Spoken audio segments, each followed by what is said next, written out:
Olá, meus amores. Olá, gente. Tudo bom? O vídeo de hoje tem um tema incrível, que é eu tinha medo de engravidar, meu testemunho.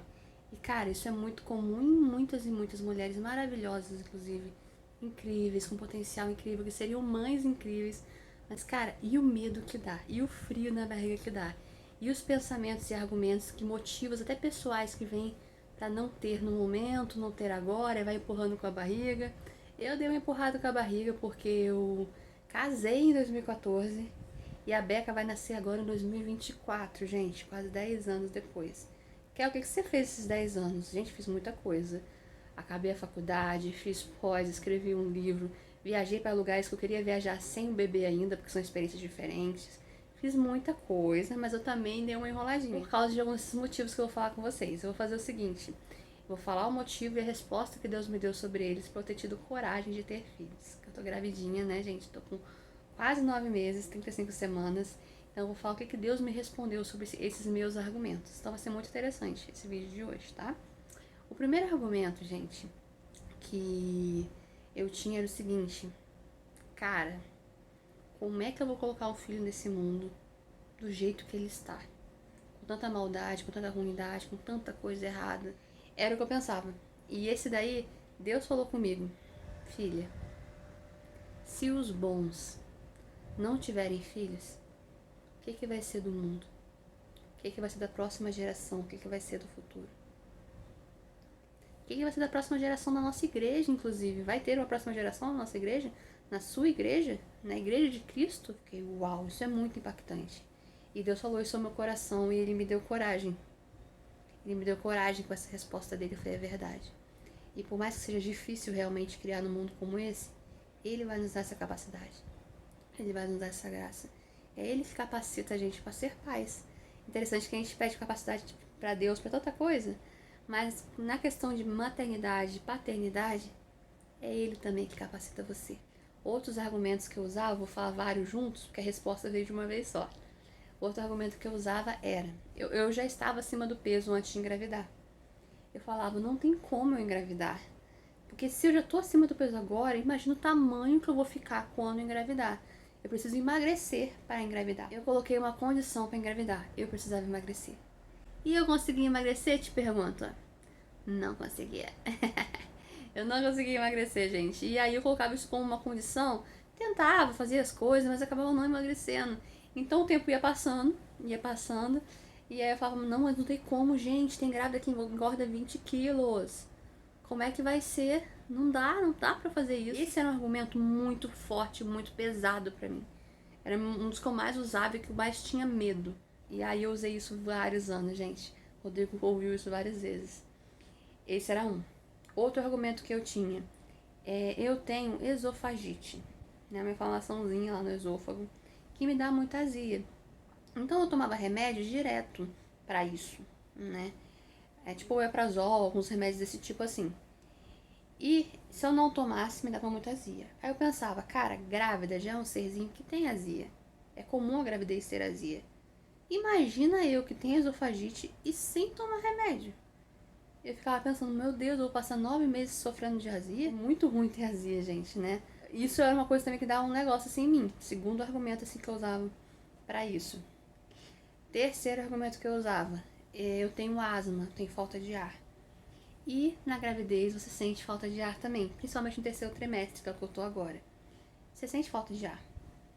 E aí eu ficava, cara, se na gravidez você já sente naturalmente, eu ainda tenho asma, eu não sei se eu vou poder usar a bombinha, porque a bombinha tem algumas coisinhas que não pode pro bebê.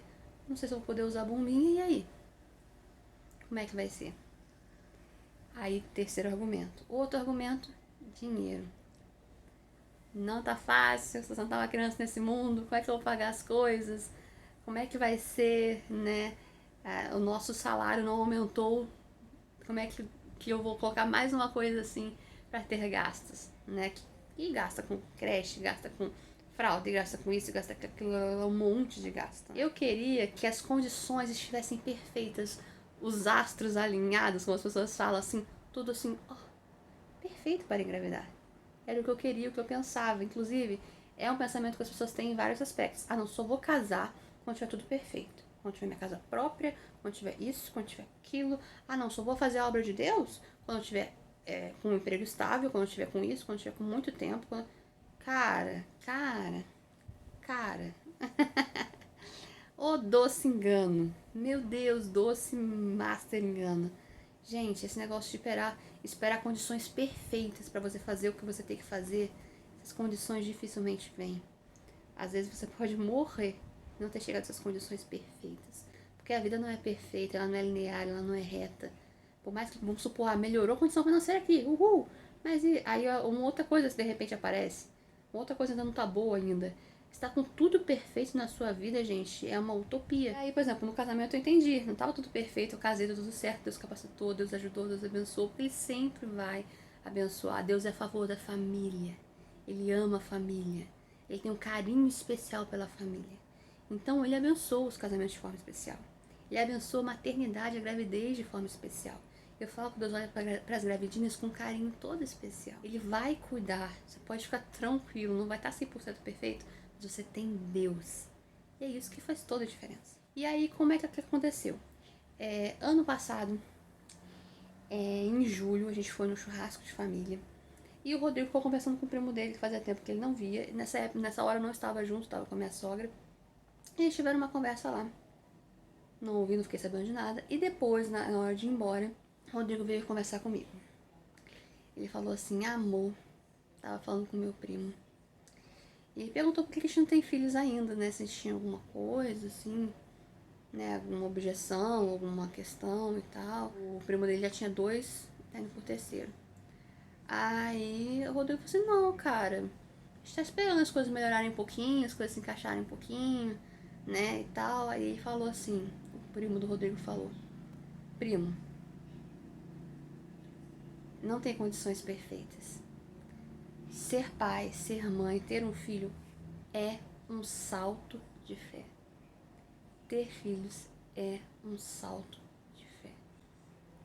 É pela fé. Não vai dar tudo perfeito. Você vai ter que ir enfrentar pela fé. Eu mesmo fiquei sem salário por 6 meses assim que meu filho nasceu. Faltou alguma coisa pro meu filho? Nada. Deus sustentou. Então é um salto de fé. Não adianta você querer circunstâncias racionais, argumentos racionais para te convencer. É fé, meu primo. É pela fé que você consegue condições de sustentar. É pela fé que você cria. É pela fé, pela fé. E aí ele falou isso pro Rodrigo. Quando o Rodrigo me falou, cara, veio como uma flecha no meu coração isso, como uma resposta de Deus. Ah, mas e se eu engordar? É pela fé. Ah, mas a esofagite? É pela fé.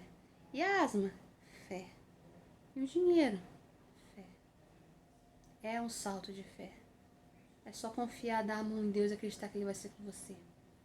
Essa questão do salto de fé derrubou todos os meus argumentos de uma vez. Todos. E aí eu falei, amor, então a partir do mês que vem, isso era em julho, a gente vai tentar. Em agosto, perto do aniversário de casamento da gente, de 9 anos, a gente começou a tentar e, de cara, Bequinha já veio. E foi muito incrível, cara, foi muito incrível. No mês seguinte, eu não menstruei e minha menstruação é muito corretinha. Ela é muito certinha, regular, bem certinho no dia lá. Então, quando ela não veio, eu já fiquei assim. Aí esperei passar 5 dias. Passou 5 dias, ela não veio. Falei, cara, tô grávida. Tô grávida, sem nenhum sintoma ainda, assim, tô grávida. E aí fui, fiz o teste de gravidez, eu estava. No mesmo dia eu já contei, fiz uma surpresa pro Rodrigo e tal. Então, assim, e veio. E Kel, como é que ficou esses argumentos, as questões que você tinha? Vamos lá. Em relação ao peso, gente, acreditem, no começo da gravidez eu emagreci uns 8 quilos. Você começa a se alimentar melhor, comer direitinho, não sei o que. O que aconteceu depois, Kel? Eu mantive a maior parte da minha gravidez, mesmo peso. E aí o que aconteceu? A beca começou a crescer e eu fiquei com o mesmo peso. Meu rosto afinou, meu braço afinou, eu fiquei com o mesmo peso e é só quem tá crescendo agora é a bequinha. E aí agora sim, mais na reta final, que eu tô com 35 semanas, o bebê nasce com umas 40, né? Que eu vim engordar 1 quilo. Esse 1 quilo nem é da Raquel, é da Beca. Inclusive eu posso ter emagrecido mais, porque ela tá com uns 2,5 kg. Então, e eu tô com quase o mesmo peso, então eu devo ter até emagrecido mais. E só ela que cresceu. Você acredita? Isso, mas os médicos apoiaram, disseram que isso é bom, porque o sobrepeso atrapalha na gravidez, né? Então, em vez de engordar, eu emagreci. Se eu soubesse disso antes, de repente eu teria com um bebezinho há um tempo, porque eu usava muito esse argumento. A esofagite, a azia que eu tinha. Gente, graças ao bom Deus, existem remédios que você pode tomar. Tem um remedinho que eu tomo sempre, que é de boa, que não tem problema. E se eu tiver azia, também tem um outro remédio que eu posso tomar que faz passar a azia. Resolvido. Ah, que elas têm azia às vezes? Tem, mas aí eu tomo um remedinho com mais frequência. E tem um remedinho pra poder tirar a azia. Resolvido. Outra coisa, a asma. Consegui também uma bombinha, um remédio que eu posso usar como grávida pra asma. E Raquel, você usou muito? Gente, eu quase não tive falta de ar a gravidez toda. Eu tô há meses sem usar bombinha, meses. Não tenho falta de ar. Não foi problema nenhum. Que é o Will financeiro. Cara, financeiro é sinistro. Deus puro, meu irmão. A gente ganhou praticamente o quarto todo da Beca. A gente ganhou muitas e muitas e muitas e muitas roupinhas. Deus foi mandando as coisas, usando pessoas pra dar as coisas, pra fazer. Fizeram um chá de bebê surpresa pra gente. A Beca teve uns 3 chás de bebê. A gente ganhou muita coisa. Cômoda, berço, guarda-roupa, cadeirão de bebê, poltrona, banheira, carrinho, muita roupa. Praticamente tudo assim a gente tá ganhando, cara. A gente ganhou muita coisa. E Deus tem suprido, tem surpreendido, tem sustentado. Ele é o nosso sustento. Aqui, mas e dinheiro pra isso? Ele é o nosso sustento. E pra aquilo? Ele é o nosso sustento. Ele sempre vem e nos surpreende. Então, assim, eu tive um salto de fé. Eu tive coragem e Deus cuidou de tudo. E como eu te falei, ele tem um carinho especial pelas grávidas, pelas mamães, pela família. Ele não vai deixar você na mão, você pode ficar tranquila, tranquilo se quiser ver esse vídeo com seu marido, né, com seu parceiro. Fica tranquilo, amigo. Vocês têm um pai. Essa criança não tá sozinha. Vocês não estão sozinhos na criação dessa família, na formação dessa família. Tá bom? Eu espero de coração que esse vídeo tenha encorajado você, fortalecido a sua fé e manda pra aquela pessoinha que tem medo, que esse vídeo pode mudar de repente o pensamento dela, tá bom? Beijinhos no coração, curtam, se inscrevam, compartilhem e até a próxima. Tchau, tchau.